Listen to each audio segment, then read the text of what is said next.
Hi, this is Shauna McGann from the Alberta Asthma Centre with the University of Alberta with my colleague Maureen Douglas. Together with our partners, we present a comprehensive solution to better support students with asthma. Over 60% of children have poorly controlled asthma, which impacts their ability to be active, attend school, perform academically, and often requires visits to emergency.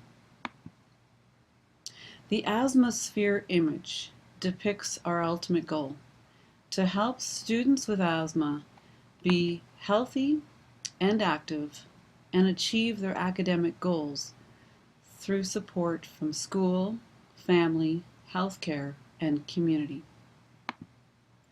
The proposed solution is a pathway for education and health. It's called Partners in Respiratory Education, Enriching Students and Schools, or PRESS for short.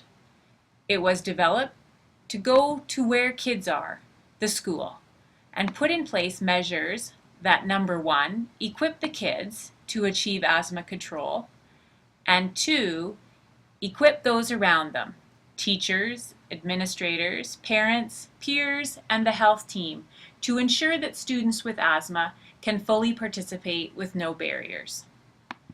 In order for the burden of teachers to be minimal, and for students to be able to optimize their academic and health potential, training to every student with asthma is essential. This is best done in groups, in the school setting, organized by the school and health team. Research suggests that schools undergo powerful educational and health impacts from using a school-based asthma approach. The pathway is a flowchart which identifies all of the inquiries and actions necessary to support the student. Although presented in sequence, as you'll see, some of these steps may occur simultaneously or may be discretionary. Enrollment is the time to ensure that the school knows which students have asthma. I have met teachers and school administrators who had no idea which of their students had asthma. In one situation on a field trip, a student had a serious asthma attack. Teachers had no idea what they were dealing with because they were not told about his asthma. Other schools reported being overwhelmed when they discovered 30 students with asthma instead of the 2 or 3 they anticipated. The pathway identifies two roles at the enrollment stage: the parent's role and the administration's role.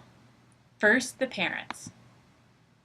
Ideally, students with asthma will come to school healthy and ready to learn because their asthma is being followed by their doctor and is in good control. Parents need to be especially vigilant in September with the September spike phenomenon, which widely recognizes that children with asthma visit emergency most in September, possibly due to viral infections or a medication vacation from their controller over the holidays. It's the parent's role to ensure that their child is following their written action plan and using prescribed medication. They are asked to provide information to the school about their child's asthma on a form similar to this one. It asks about triggers, symptoms, medications, and emergency contacts, and for parents' consent to a plan for worsening asthma. Asthma varies among students and can change from no symptoms to those requiring an emergency visit. Symptoms usually develop over time, so it's important to know what early signs to watch for and have written directions on what to do. The administration's role is closely connected to the parents. Schools communicate about their asthma practices and request the appropriate information, and then ensure this is posted in areas accessible for staff and teachers.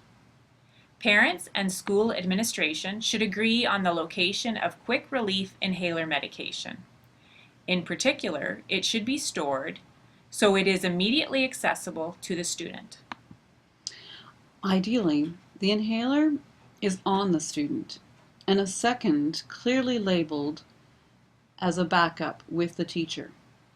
I've heard stories of parents not telling their schools about their child's asthma because they were anxious about their child's safety and concerned about the school's policy to lock up medications in the office. To ensure staff are comfortable supporting students with asthma, the school should schedule a short asthma education session from a qualified health professional and provide resources. This can stimulate discussion about unmet asthma or lung health needs. The school nurse, certified asthma educators, parents, and other partners may be involved in this review. Resources are listed and linked and are just below this pathway.